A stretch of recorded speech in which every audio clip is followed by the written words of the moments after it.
Deane Park is a wonderful eclectic mix of architectural styles, having evolved through the centuries.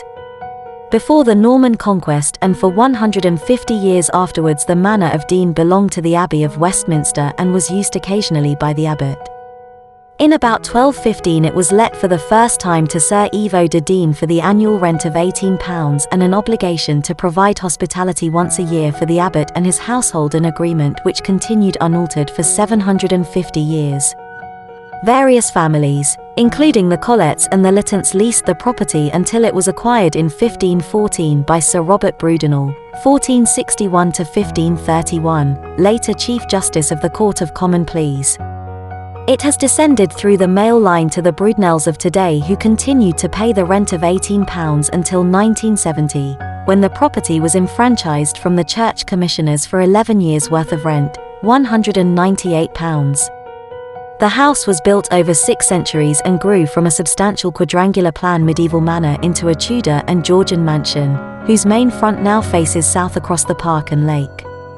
Successive generations have altered the house to suit their needs and have helped endow the collections within, which contain Tudor manuscripts, old masters and family portraits, porcelain and much military memorabilia from the Crimean War. After the Second World War, Deane had merely 2 bathrooms and electricity had only just been put in. The legacy of the billeting during the war, coupled with a lack of maintenance, had left the house in a very bad condition with dry rot and carpets and curtains in rags. Edmund Brudenell opened the house to the public and he and his wife Marion began the much-needed restoration work of replumbing, rewiring and redecorating. The refurbishment is testament to their wise and clever life's work and to Mrs. Brudenell's exquisite taste. Recently the house has gone through a major refurbishment of re-roofing and a new and vital wood chip boiler, sourced from our own sustainable woodlands, for much-needed central heating.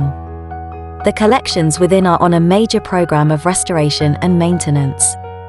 The visit includes the gardens, where there is much to delight with restored gardens and new gardens opened up, and work is starting on the parkland restoration. It is to be hoped that with the help of visitors the house and garden can be preserved and continue as a home lived in by the family who have cherished it since 1514. Built over 6 centuries, the house evolved through the Tudor and Georgian periods to the mansion it is today. A number of the rooms used by the family during their day-to-day lives are open to the public, curated by a number of volunteer guides during house open days. A minimum 7 of the rooms are open to the public on house open days, each with its own unique style. Deane Park has a mixture of furnishings and family possessions full of sentimental value collected over many years.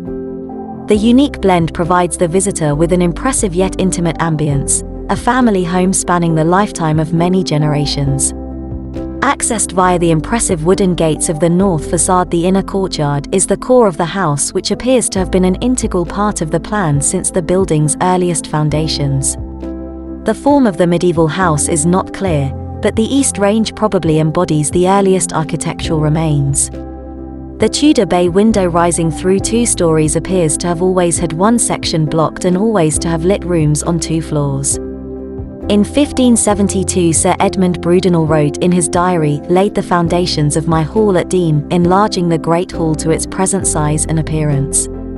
The panelling on the east wall is decorated with the coat of arms of Edmund and his wife with an unusual frieze of an arabesque pattern. Stained glass showing various family coats of arms was installed in the early 17th century, safely restored in 1959 after being damaged in 1943 during World War II.